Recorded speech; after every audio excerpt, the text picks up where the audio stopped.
Directors have their chair, cinematographers their camera, the editor the editing suite, line producer their notes and papers, production design, costume, even catering has their tools of the trade.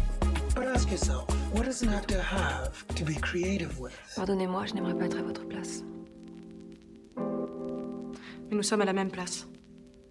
Exactement à la même place. Venez ici. Regardez. Si vous me regardez, qui je regarde moi? There is no comparison because there is no competition. The eye is where the story lives. Sure, it's amazing when we see actors transform their bodies. It is also incredible to see how an actor can change their voice as often as I can change my clothes. But this is all appearance. I'm Mungi Wakaya, and story is in the eye of the actor. Closer. When you are not looking at me, what are you looking at? How often are you looking at it? And how long do you look at it? These tell us a lot about what you want and where your mind's at. Our thoughts and feelings are shaped by what we see. But what we see is shaped by what we want at any given moment. We see only what we are looking for. Right now, you're missing a vast majority of information that is flooding your senses.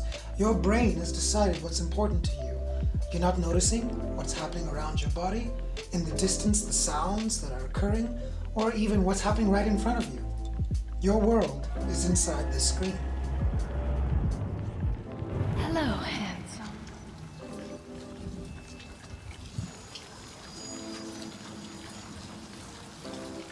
What a day,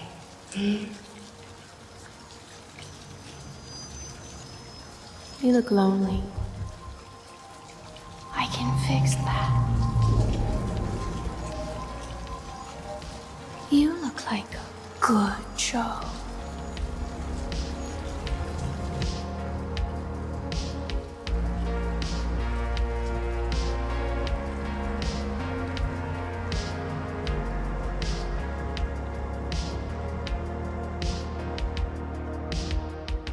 Put it simply, attention is everything. We amplify or dampen the emotional impact of environmental stimuli by selectively directing our visual perception to or away from emotionally charged situations. Think of attention like a spotlight, and that everything else around, outside of the spotlight, fades away into dim darkness. This is the power of the gaze. How we see the world reveals who we are. So what does this mean for acting? It means that if we can change how we see the world, we can change how we appear to others. I feel like Thanos, reality changed.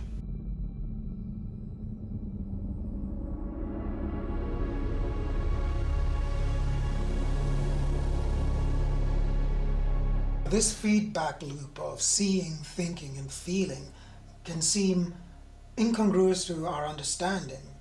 But the way in is to first understand that that entire loop is driven by one force, and that is desire.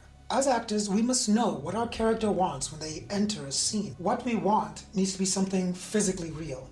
We can't want justice and walk into a room and go, "I demand justice!" I mean, what is that?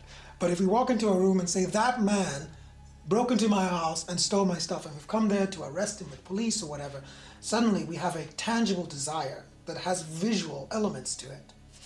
The second question that we need to ask ourselves as actors is, who can give me what I want? And who is standing in my way of getting what I want? Once we know the answers to these two questions, we have the beginnings of a character. We can now shape our visual perception, our attention, which can influence our thoughts and feelings. You looking to become a penologist? You looking to go back? I chased down some cruise guys just looking to fuck up, get busted back. Have you? In the coffee shop scene in the movie Heat, there is a notable difference in the way that the two actors, Al Pacino and Robert De Niro, work with visual perception. Al Pacino's character, Vincent Hanna, is depicted as being more assertive and dominant, and he uses his eyes as a tool of power and control. He frequently makes direct eye contact This creates a sense of tension and confrontation. In general, holding direct eye contact indicates a person is confident, assertive, and self-assured.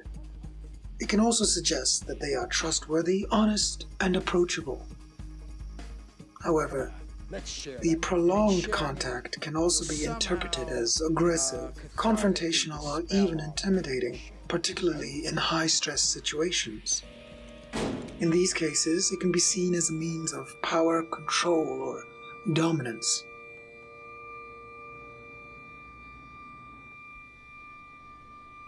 If you watch Detective Hannah's eyes the whole way through the film, you'll be able to track his character arc via his interests in terms of what he focuses his attention on and what he doesn't focus his attention on.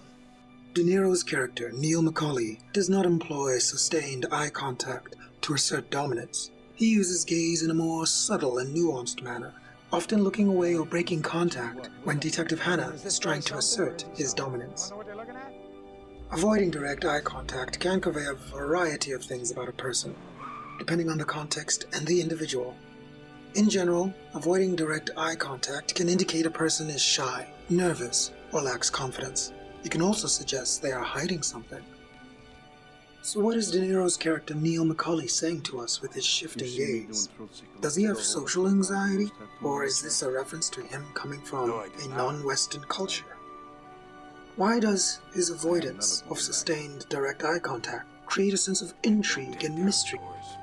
Gaze triangulation refers to the way your eyes can move from one subject to another inside of a scene or a conversation. Usually there's one person that you're talking to, that you're trying to convince to allow you to have something. And the second object that you're looking at is the object itself. This creates a triangle of conversation. Triangulation opens up multiple ways of communication without saying a word. Let's explore a tragic love story from one of my favorite movies, Blade Runner 2049. Joy is Kay's live-in hologram girlfriend and designed as the ultimate companion. Created as a product from the Wallace Corporation, Joy is a product marketed with the phrase, "Everything you want to see, everything you want to hear." Joy is built to fill a gap. She provides intimacy for those who are unable to find it. A real boy needs a real name. For Joy, the focus is always on becoming real. Her standing in the rain is interesting because she can't feel the rain. She can feel nothing. And yet she simulates the sense of a girl standing in the rain. For her own enjoyment, I'm so happy when I'm with you. or to influence Kay's experience of her. You don't have to say that. This is connected to her interest in the concept of touch, which she has no access to, but somehow feels that would make her real. This is her desire. The question is Joy's love real? Or is it just her programming? We have a new lead. Get down here.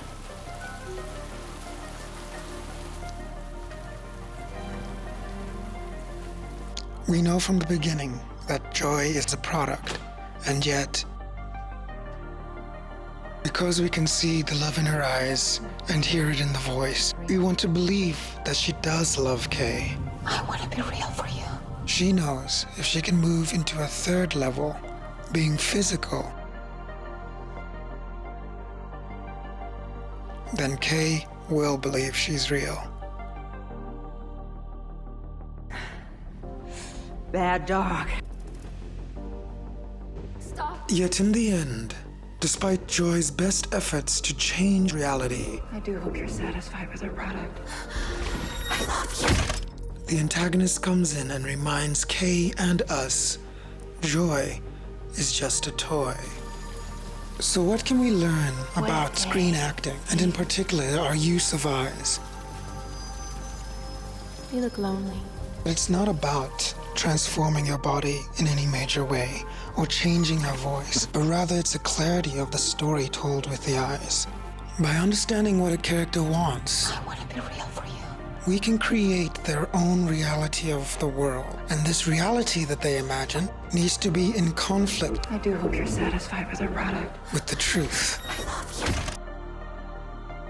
Visual perception asks us to narrow our view of the world very specifically to a character's desires.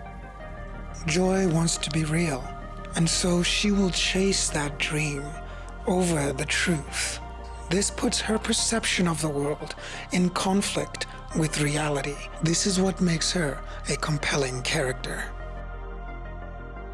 If you enjoyed this video and found it useful, leave a like so YouTube knows we're friends. And don't forget to subscribe and hit the bell icon so you'll be notified when we drop another video for you. I'm Mongi Wakaya, reminding you that great acting is great choices.